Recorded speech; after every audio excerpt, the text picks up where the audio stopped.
ഇന്നത്തെ ഈ ഒരു സെഷനിൽ നമ്മൾ സംസാരിക്കാൻ പോകുന്നത് ഇന്ത്യൻ പോലീസ് സർവീസിനെ കുറിച്ചാണ്. ഇന്ത്യൻ പോലീസ് സർവീസ് എന്ന് പറയുന്ന സമയത്ത് നമ്മുടെ ഡേ ടു ഡേ ലൈഫിൽ ശരിക്കും പറഞ്ഞാൽ വളരെ ഇമ്പോർട്ടൻ്റ് ആയിട്ടുള്ള ആൾക്കാരാണല്ലേ.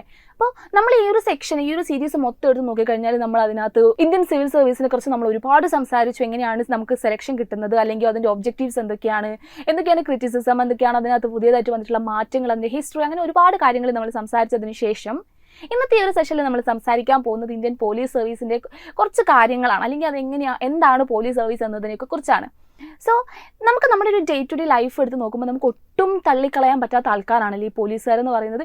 ഈവൻ ദോ നമ്മുടെ ഒരു ലൊക്കാലിറ്റിയിൽ എവിടെയെങ്കിലും നമുക്ക് കൺട്രോൾ ചെയ്യാൻ പറ്റാത്തൊരു ഇഷ്യൂ, അല്ലെങ്കിൽ ഒരു mob violence, what ever it is, അത്രയും വേണ്ട. നമ്മുടെ തൊട്ടടുത്തൊരു ഇഷ്യൂ ഉണ്ടെങ്കിൽ തന്നെ നമ്മൾ ആദ്യം ഒരു 100 എന്ന് പറഞ്ഞ് ഡയൽ ചെയ്യുന്നു, കോൾ ചെയ്യുന്നു, പോലീസ് സ്റ്റേഷനിലേക്ക് വിളിക്കുന്നു, ഇങ്ങനെ ഒരു ഇഷ്യൂ ഉണ്ടെന്ന് നമ്മൾ ഇൻഫോം ചെയ്യുന്നു. സോ നമ്മുടെ ഒരു ലൈഫിൽ അവർ എത്രത്തോളം ഇമ്പോർട്ടൻ്റ് ആണ് എന്നുള്ളത് അവിടെ നമുക്ക് കാണാൻ പറ്റും. മോർ ദാൻ ദാറ്റ്, ഒരു ഇന്ത്യ പോലുള്ളൊരു കൺട്രി ഒത്തിരി ലാർജ് പോപ്പുലേറ്റഡ് ആയിട്ടുള്ള ഒരുപാട് കൾച്ചറൽ വെറൈറ്റീസ് ഉള്ള, ലാംഗ്വേജ് വെറൈറ്റീസ്, റീജിയൻ. സോ നമ്മൾ നോക്കുകയാണെങ്കിൽ ഒത്തിരി ഡൈവേഴ്സിറ്റി ഇപ്പോഴും കീപ്പ് ചെയ്യുന്ന ഒരു ഇന്ത്യ പോലൊരു കൺട്രിയിൽ ആ ഒരു 1947 ശേഷവും ഇപ്പോഴും ഡെമോക്രാറ്റിക് ആയിട്ട് മൂവ് ചെയ്യുന്നുണ്ടെങ്കിൽ അതിൽ പോലീസ് സർവീസ്, അല്ലെങ്കിൽ അതിൽ റൂൾ ഓഫ് ലോയുടെ ഇമ്പോർട്ടൻസ് എന്ന് പറയുന്നത് it's very huge and it's very high.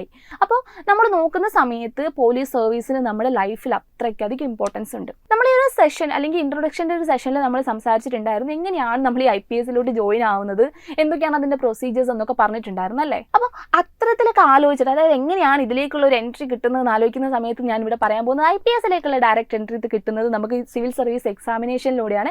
അത് നമ്മളൊരു ചെറിയൊരു ഇൻട്രൊഡക്ഷൻ സെഷൻ പറഞ്ഞ സമയത്ത് നമ്മൾ പറഞ്ഞിട്ടുണ്ടായിരുന്നു. അപ്പോൾ ഇനിയിപ്പം നമുക്ക് ഈ ഒരു IPS അല്ലെങ്കിൽ സിവിൽ സർവീസ് എക്സാമിനേഷനിലൂടെ മാത്രമാണോ നമുക്ക് ഈ സെലക്ഷൻ കിട്ടുന്നതെന്ന് ചോദിച്ചു കഴിഞ്ഞാൽ, സ്റ്റേറ്റ് നടത്തുന്ന എക്സാമുകളിലൂടെയൊക്കെ നമുക്ക് പോലീസായിട്ട് മാറാൻ പറ്റും. പോലീസ് സേനയിൽ നമുക്ക് ജോയിൻ ആവാൻ പറ്റും കേട്ടോ. പക്ഷേ അവിടെ ഒരു ഡിഫറൻസ് എന്താണെന്ന് വെച്ച് കഴിഞ്ഞാൽ, ഈ ഒരു സ്റ്റേറ്റിൻ്റെ അഡ്മിനിസ്ട്രേഷനിൽ അല്ലെങ്കിൽ സ്റ്റേറ്റ് ഗവൺമെൻറ്റിൻ്റെ അണ്ടറിൽ നടക്കുന്ന ഈ ഒരു എക്സാമിലൂടെ കയറി കഴിഞ്ഞാൽ നമുക്ക് കിട്ടുന്ന പോസ്റ്റ് എന്ന് പറയുന്നത് കോൺസ്റ്റബിൾ ആയിട്ടോ SI ആയിട്ടോ അങ്ങനെയൊക്കെ ആയിരിക്കും. അതായത് പോലീസ് സർവീസിന് തന്നെ ഏറ്റവും ലോ ലെവലിൽ കിടക്കുന്ന ആളുകളായിട്ട്, അല്ലെങ്കിൽ ആ ഒരു സെക്ഷനിലേക്കായിട്ടാണ് നമുക്ക് കിട്ടുന്നത്. പക്ഷേ നമ്മൾ UPSC നടത്തുന്ന സിവിൽ സർവീസ് എക്സാമിനേഷനിലൂടെയാണ് നമ്മൾ പാസ്സായിട്ട് കയറി വരുന്നതെങ്കിൽ നമുക്ക് ഡയറക്റ്റ് ഈ ഒരു പോലീസ് സർവീസിൻ്റെ, അല്ലെങ്കിൽ പോലീസ് സേനയുടെ, പോലീസ് ഫോഴ്സിൻ്റെ ഒരു ഹൈ പൊസിഷനിൽ തന്നെ നമുക്ക് ജോബ് കിട്ടുന്നതാണ്. അതിനനുസരിച്ചുള്ള salary and what ever dignity എല്ലാം നമുക്ക് കിട്ടുന്നതായിരിക്കും. അപ്പോൾ സിവിൽ സർവീസ് എക്സാമിനേഷനെ കുറിച്ച്, അഥവാ UPSC നടത്തുന്ന ഈ ഒരു എക്സാമിനേഷനെ കുറിച്ച് നമ്മൾ കുറച്ചൊക്കെ നമ്മൾ ഇൻട്രൊഡക്ഷൻ സെഷനിലൊക്കെ പറഞ്ഞിട്ടുണ്ടായിരുന്നല്ലേ. അതിന് പ്രിലിംസ് ഉണ്ട്, മെയിൻസ് ഉണ്ട്, ദെൻ ആഫ്റ്റർ ദാറ്റ് ഒരു പേഴ്സണൽ ഇൻ്റർവ്യൂ ഉണ്ട്. അതൊക്കെ കഴിഞ്ഞതിന് ശേഷമാണ് നമുക്ക് സെലക്ഷൻ കിട്ടുന്നതെന്ന്. പിന്നെ ഇതിനെപ്പറ്റി, ഒരു എക്സാമിനെ പറ്റിയിട്ട്, അതിൻ്റെ ഒരു സിലബസിനെ പറ്റിയിട്ടൊക്കെ നമുക്ക് വേറൊരു സെഷനിൽ വ്യക്തമായിട്ട് പറയാം. കാരണം അത് ഒരുപാട് വൈഡായിട്ടുള്ളൊരു കാര്യമാണ്. സോ ഈ ഒരു എക്സാമിനേഷനൊക്കെ പാസ്സായിട്ട് നമ്മൾ പറഞ്ഞ പോലെ prelims, mains and personal interview ഒക്കെ കഴിഞ്ഞിട്ടുള്ള ആസ്പിരൻസിനെ, അല്ലെങ്കിൽ ആ ഒരു കാൻഡിഡേറ്റിനെ ഡയറക്റ്റ് പ്ലേസ് ചെയ്യുന്നത് അല്ലെങ്കിൽ കൊണ്ടുപോകുന്നത് ട്രെയിനിങ്ങിനാണ്. നമ്മൾ വായിച്ച് പഠിച്ചിട്ടുള്ള അറിവുണ്ട് എന്നല്ലാതെ നമുക്കൊരു ഫോഴ്സിലോട്ട് പോകുമ്പോൾ നമ്മൾ എങ്ങനെ ആക്ട് ചെയ്യണം, നമ്മൾ എന്തൊക്കെ നമ്മുടെ ഡ്യൂട്ടീസ് എന്തൊക്കെയാണ്, വാട്ട് ഈസ് അവർ റെസ്പോൺസിബിലിറ്റി, അതൊക്കെ അറിയണമെന്നുണ്ടെങ്കിൽ നമുക്ക് അതിന് പ്രോപ്പർ ആയിട്ടുള്ള ട്രെയിനിങ് കിട്ടണം അല്ലേ. സോ ഈ ഒരു എക്സാമിനേഷനൊക്കെ കഴിഞ്ഞിട്ടുള്ള കിട്ടുന്ന ആളുകൾ, അല്ലെങ്കിൽ സെലക്ടഡ് ആയിട്ടുള്ള ആളുകളെ ഡയറക്റ്റ് പിന്നെ കൊണ്ടുപോകുന്നത്, അല്ലെങ്കിൽ അവർക്കുള്ള ഒരു ഒരു ട്രെയിനിങ് സെൻറ്റർ എന്ന് പറയുന്നത് ലെബസ്നയാണ്. നമ്മൾ കഴിഞ്ഞൊരു സെഷനിൽ പറഞ്ഞിട്ടുണ്ടായിരുന്നു. ലെബസ്ന മസൂരിയിലാണ്, ഉത്തരാഖണ്ഡിൽ വളരെ തണുപ്പുള്ളൊരു പ്രദേശമായിട്ടുള്ള മസൂരിയിലാണ് ഈ ഒരു Lal Bahadur Shastri national academy for administration ലെബസ്നയിലേക്കാണ് ഈ ഒരു സെലക്ഷൻ പ്രൊസീജിയറിന് ശേഷം ഇവർ പോകുന്നത്. അവിടെ എന്ന് വെച്ച് കഴിഞ്ഞാൽ അവിടെ ഒരു 3 മാസത്തെ ഒരു ഫൗണ്ടേഷൻ കോഴ്സ് ഉണ്ട്. അവിടെ IAS കാരുണ്ടാവും, ഗ്രൂപ്പ് A സർവീസിലുള്ള ആളുകൾ ഉണ്ടാവും, ദെൻ അതായത് ഈ ഒരു all India service, group A സർവീസിലൊക്കെയുള്ള ആളുകളുടെ ഒരു പ്രൊബേഷണറി പീരീഡിൽ അവർ ഈ ഒരു 3 മാസത്തെ ഫൗണ്ടേഷൻ കോഴ്സിന് വേണ്ടിയിട്ട് ഇവിടെ വരുന്നുണ്ട്. അപ്പോൾ ഇവർക്ക് തമ്മിൽ ഇൻട്രാക്ട് ചെയ്യാനുള്ള ഒരു വലിയൊരു ഓപ്പർച്യൂണിറ്റി അവിടെ കിട്ടുന്നുണ്ട്. ആക്ച്വലി ഇതൊക്കെ നമുക്കറിയാമല്ലോ, എല്ലാ ഒരു സെൻട്രൽ സർവീസുകളെല്ലാം തന്നെ ഇൻ്റർ കണക്റ്റഡ് ആയിട്ടാണ് അവർ ആക്ട് ചെയ്യുന്നത്. അപ്പോൾ ഇവിടെ നമുക്കൊരു പേഴ്സണലി ഒരു റിലേഷൻഷിപ്പ് ബിൽഡ് ചെയ്യാനൊക്കെ പറ്റുന്നത് കൊണ്ട് തന്നെ ഈ ഒരു 3 മാസത്തെ foundation course is very important and it is very necessary for the officer trainees, അങ്ങനെ വേണമെങ്കിൽ പറയാം. ഈ ഒരു സെലക്ഷൻ, അല്ലെങ്കിൽ ഈ ഒരു 3 മാസത്തെ ഫൗണ്ടേഷൻ കോഴ്സിൽ ഒരുപാട് കാര്യങ്ങൾ പഠിച്ചതിന് ശേഷം അവർ നെക്സ്റ്റ് മൂവ് ചെയ്യിപ്പിക്കുന്നത്, പ്രത്യേകിച്ച് ഈ IPSകാർ പോകുന്നത് ലെബസ്നയിൽ നിന്ന് ഇവർ നേരെ ഡയറക്റ്റ് ആയിട്ട് പിന്നീട് ഒരു ട്രെയിനിങ്, ബാക്കിയുള്ള ട്രെയിനിങ് പർപ്പസിനൊക്കെ വേണ്ടിയിട്ട് വരുന്നത് സർദാർ വല്ലഭായ് പട്ടേൽ നാഷണൽ പോലീസ് അക്കാഡമിയിലേക്കാണ്. അപ്പോൾ ഈ ഒരു അക്കാഡമി സർദാർ വല്ലഭായ് പട്ടേലിൻ്റെ പേര് കൊടുക്കാൻ കാരണം എന്താണെന്നല്ലേ, ബിക്കോസ് ഈ ഒരു ഇൻസ്റ്റിറ്റ്യൂട്ടിന്, അല്ലെങ്കിൽ നമ്മുടെ ഈ ഒരു ഇന്ത്യൻ സിവിൽ സർവീസിന് ശരിക്കും പറഞ്ഞാൽ സർദാർ വല്ലഭായ് പട്ടേൽ ആണ് അദ്ദേഹം കാരണമാണ് ഇന്നും ഇതിങ്ങനെ എക്സിസ്റ്റ് ചെയ്ത് അല്ലെങ്കിൽ ലാസ്റ്റ് ചെയ്ത് പോകാൻ കാരണം. 1947 ഈ ഒരു ഒത്തിരി കോൺട്രവേഴ്സ് ആയിട്ടുള്ള ആർഗ്യുമെന്റ്സ് വന്നിട്ടുണ്ടായിരുന്നു. സിവിൽ സർവീസ് വേണ്ട, എടുത്ത് മാറ്റണം, സിവിൽ സർവീസ് വേണ്ട, അങ്ങനെ ഒത്തിരി ആർഗ്യുമെന്റ്സ് നടന്ന സമയത്ത് it is very important for our future, അതല്ലെങ്കിൽ ഒരു ഇന്ത്യയുടെ ബിൽഡിങ്ങിന് വേണ്ടിയിട്ട് വളരെയധികം ഇമ്പോർട്ടൻ്റ് ആണെന്ന് പറഞ്ഞിട്ട് വളരെ സ്ട്രോങ് ആൻഡ് സ്ട്രേറ്റ് ഫോർവേഡ് ആയിട്ട് സ്റ്റാൻഡ് ചെയ്തിട്ടുണ്ടായിരുന്നത് സർദാർ വല്ലഭായ് പട്ടേലാണ്. സോ അദ്ദേഹത്തിന് ഒരു റിമംബറൻസ് എന്നുള്ള രീതിയിലാണ് നമ്മൾ ഈ ഒരു ഇൻസ്റ്റിറ്റ്യൂട്ടിന് അല്ലെങ്കിൽ നാഷണൽ പോലീസ് അക്കാഡമിക്ക് സർദാർ വല്ലഭായ് പട്ടേലിൻ്റെ പേര് കൊടുക്കുന്നത്.